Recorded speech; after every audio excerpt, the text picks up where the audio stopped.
première fois où vous avez célébré le Tết au Vietnam, c'était quand et dans quel contexte? Avant, est-ce que vous aviez entendu parler des rituels du Tết au Vietnam? Oui, je suis issu d'un couple mixte. Mon père était vietnamien et du coup, mon père célébrait le Tết. C'était un moment très très important pour mon père, mais c'était principalement et essentiellement en famille. Hein. Donc ça consistait en des repas festifs quand même, Oui. pas classiques. Hein. Il y avait du banh chung sur la table sans arrêt et mon père brûlait de l'encens à Oui. l'occasion des Têtes. Hein. Excepté le cadre familial, le Tết n'était pas célébré sauf à travers les associations vietnamiennes qui existaient sur Paris, quoi. Mhm. Enfin, j'avais une image du Tết très familiale, quoi. Et la Voilà. première fois où vous allez célébrer le Tết, mais au Vietnam, c'était quand? En fait, je suis allé au Vietnam à Hai Dung en octobre 2020. Hein, et j'avais deux missions à remplir. Hein. Enseigner le français au lycée Nguyen Thai et mettre en place une coopération entre la province de Hai Dung et la ville de Montreuil. Et donc, j'y suis resté 3 ans. Et donc, arrivé en octobre, j'y étais pour le Tết qui a suivi. Et c'était ma première expérience de Tết en immersion. Et pour vous, qu'est-ce qui a été le plus marquant? Est-ce qu'il y a des surprises pour vous? Tout était surprenant. Hein. Haizung, n'avait pas encore le statut de Tanfo. Et donc, il y avait, dans les rues, il y avait toujours du monde. Mhm. Hein. La vie à l'extérieur de la maison est très importante au Vietnam, ou en tout cas à Haizung. Mais dans les jours qui ont précédé le Tết, voire même dans les semaines qui ont précédé le Tết, là, ça fourmillait dans la rue, quoi. Hein. Les gens allaient de magasin en magasin. C'était énorme comme agitation, quoi. Et partout, on vendait beaucoup de branches de cerisier, ce qui n'existe pas à d'autres moments de l'année, quoi. Enfin, où j'en ai pas de souvenir. Voilà. Et c'était assez étonnant, quoi. Hein.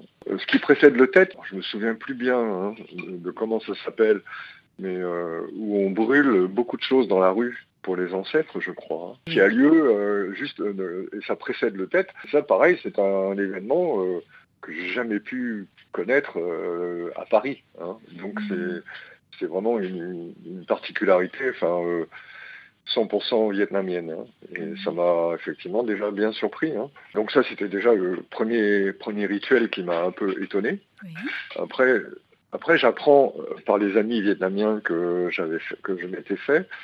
C'est important d'être propre au moment du Tết. Hein. On règle toutes ses dettes avant le Tết. On ne conserve pas de dettes d'argent et j'ai trouvé ça à la fois étonnant mais intéressant comme méthode. Oui. Hein. Et pareil, c'est le grand ménage dans les maisons. Donc et pour moi, c'était curieux de voir tous ces gens s'activer à ce point pour préparer. Enfin, c'est une forme de préparatif qui n'est pas que juste préparer un festin, quoi. Hein. Et après, au moment du Tết lui-même, ce qui était impressionnant, c'est tout à coup un calme extraordinaire dans la ville, dans les rues. Plus personne, quasiment plus personne. Mhm. Hein. Et les magasins sont fermés. Enfin, beaucoup de magasins sont fermés. Oui. Les restaurants, pareil, ne fonctionnent quasiment plus. Moi, j'habitais dans la maison d'hôte du comité populaire de la province de Hai Dung. Oui. Donc, en général, je mangeais à l'extérieur. Mhm. Et là, c'était devenu difficile pour moi de manger dehors, puisque il y avait très peu de points de restauration. Mais grâce aux amis vietnamiens que je m'étais fait, en fait, j'étais invité à leur table à chaque repas. Et c'était vraiment très touchant, quoi. Et le jour même du Tết, c'est ce que j'ai trouvé très, très curieux aussi, c'est que chacun doit souhaiter la bonne année à chacun. Donc, tous les gens vont de maison en maison pour souhaiter la bonne année à leurs amis, à leur famille. Et ça dure au moins toute la journée. Et ça, c'était pareil, un rituel que je ne connais pas du tout, que je ne connaissais pas du tout. Et à chaque visite qu'on rend à d'autres gens, on est accueilli de toute façon par un repas. Et un Oui. repas évidemment bien arrosé. Mon record, ça a été 5 repas dans la journée. Hein. C'est incontournable, obligé de manger. Hein. À la fin de la journée, effectivement, le ventre trop plein. Alors, de manière un peu ludique, hein, je m'étais interrogé comment recevoir des hôtes, des gens qui viennent nous souhaiter la bonne année, si nous-mêmes nous sommes en train de souhaiter la bonne année à l'extérieur. Mais la réponse, c'est que de toute façon, si on va voir quelqu'un et qu'il n'est pas là, eh ben, on retournera le voir plus tard.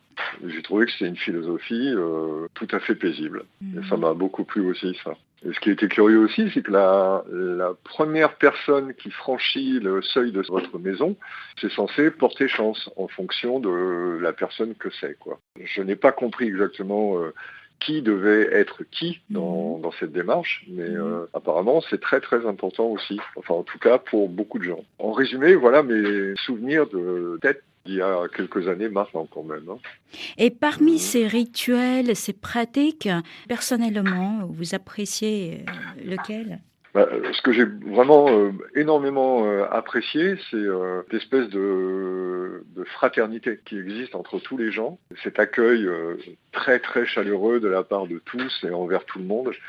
Et personnellement, ça m'a énormément touché. Après, quelle que soit la forme que ça pouvait prendre, hein, c'était des repas plus ou moins somptueux en fonction effectivement des tranches sociales, on va dire, des gens, mais le problème n'était pas là. Le problème, c'était vraiment cet accueil à bras ouverts qui existait partout, quoi. Il y a quelque chose que vous n'aimez pas? Non, je n'aimais pas, à l'origine, je n'aimais pas beaucoup le banchong.